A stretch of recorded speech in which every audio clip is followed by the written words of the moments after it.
testing the red lines in the Iran nuclear talks. It presents itself as a path paved with uncertainties and risks failure if the players adopt a Trumpian attitude. Months after Iran's presidential elections in June, multilateral nuclear talks have started once again in Vienna with a new Iranian negotiating team.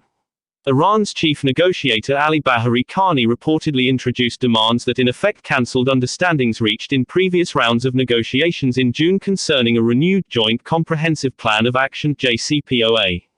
As a matter of fact, a report by a non-partisan organization points out that Iran began exceeding JCPOA limits on both its allowed stockpile and level of enrichment a year after the Donald Trump administration withdrew from the deal in May 2018 and began reimposing economic sanctions. What Iran and the US say. For the time being, the new round of Vienna talks seems to have no positive outcomes. Both sides are completely intransigent and want the other party to back down and make concessions before they will move. Iran insists on all sanctions being lifted, while the Americans are asking Iran to return to reduced enrichment of uranium and accept full International Atomic Energy Agency (IAEA) inspections. According to some analysts, the current impasse is not due to two factors. First and foremost, Iran is playing the North Korean card, while moving toward leaving the economic sphere of the United States and Europe and joining China and Russia. On the other hand, the Americans do not have a very clear direction for Iran's future, especially because the US President, Joe Biden, is refusing to commit his administration to lift sanctions on Iran during the remaining years of his presidency.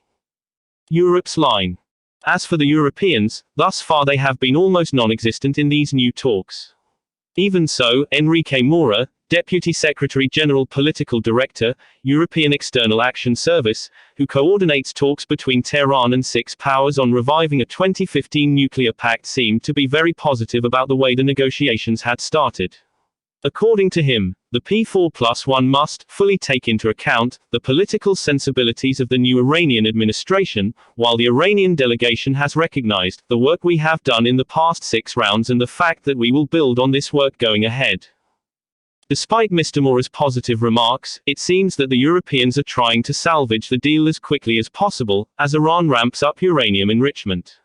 But at the same time, they seem not to be forceful mediators in these talks, given that there are the Chinese and the Russians, who are in favor of the Iranians. Chinese remarks. The Chinese comments about the nuclear hypocrisy of the West suggested that it is sympathetic to the fundamental arguments of the Iranian negotiators, that has been dealt a fundamental injustice by the US, an injustice in which the Europeans have been complicit. Unsurprisingly, while the Iranian negotiating team believes that time is running out for the US Secretary of State, Antony Blinken, has warned Iran that the hour is getting very late to return to the nuclear deal. However, he also added that it is not too late for Iran to reverse course to save the deal aimed at curbing Tehran's nuclear capabilities, in exchange for an easing of sanctions from Washington. Tehran's stand, Israel's view. All in all, the new Iran nuclear deal presents itself as a path paved with uncertainties. It looks like Iran has headed into the present nuclear talks in Vienna armed with a new general nuclear strategy. Indeed, Iran's supreme leader Ayatollah Ali Khamenei's demands have consistently centered on full sanctions removal. But, at the same time, the newly elected government headed by Ebrahim Raisi has repeatedly proclaimed that nothing is agreed on unless everything has been agreed on. It seems that the Raisi government is testing international red lines, and trying to leverage Iran's expanding nuclear program to produce more concessions from the international community, without paying significant costs.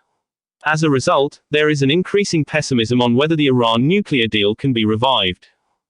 The fact that Iran has begun using advanced centrifuges to pursue 20% uranium enrichment at the underground Fordo facility is making the IAEA very nervous. Meanwhile, Israeli officials have been pressing European governments and the US on a real Iranian nuclear threat. However, according to the former Israeli defense minister, Moshe Ya'alon, the main mistake of the last decade was to quit the deal during the Trump administration. However, let us not forget that the Israeli Prime Minister, Naftali Bennett, declared openly in late November that the mistake we made after the first nuclear deal in 2015 will not repeat itself. He recently asked Washington to start using a different toolkit against Iran's forward gallop in the enrichment sphere. No doubt, Israel continues to see the Islamic Republic of Iran as an existential threat. From the Israeli point of view, this threat can be justified notably by Iran's current hegemonic military drive into the Levant. All this does not necessarily mean that Israel has a plan to act militarily against Iran, but the situation is far from encouraging for the Israelis. Whatever it may be, the key question remains this: whether the nuclear negotiations in Vienna could become substantive or collapse with no results. No one has the answer to this question yet. But one thing is certain: Iran and the US will both fail if they try to corner each other with a Trumpian attitude. After all, if the JCPOA is a complex affair, it is because diplomacy is all about complexity management.